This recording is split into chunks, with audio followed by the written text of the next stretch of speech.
Chapter 5. Lady Susan Vernon to Mrs. Johnson. Churchill. I received your note, my dear Alicia, just before I left town, and rejoiced to be assured that Mr. Johnson suspected nothing of your engagement the evening before. It is undoubtedly better to deceive him entirely, and since he will be stubborn, he must be tricked.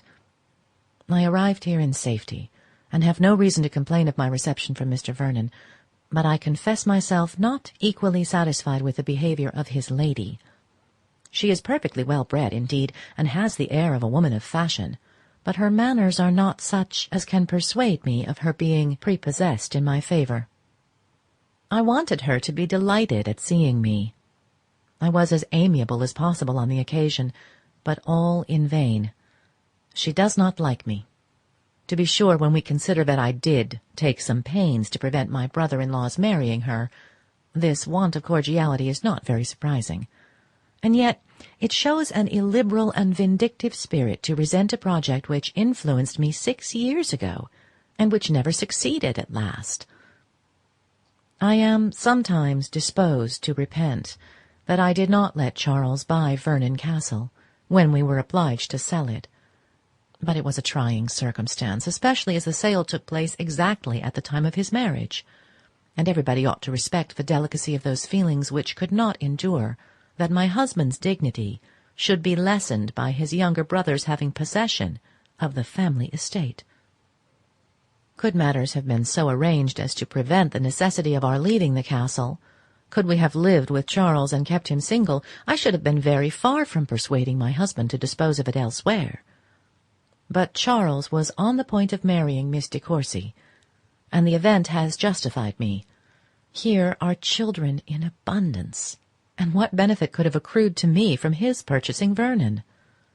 My having prevented it may perhaps have given his wife an unfavourable impression, but where there is a disposition to dislike, a motive will never be wanting. And as to money matters, it has not withheld him from being very useful to me. I really have a regard for him. He is so easily imposed upon. The house is a good one, the furniture fashionable, and everything announces plenty and elegance. Charles is very rich, I'm sure. When a man has once got his name in a banking house, he rolls in money. But they do not know what to do with it, keeping very little company, and never go to London but on business.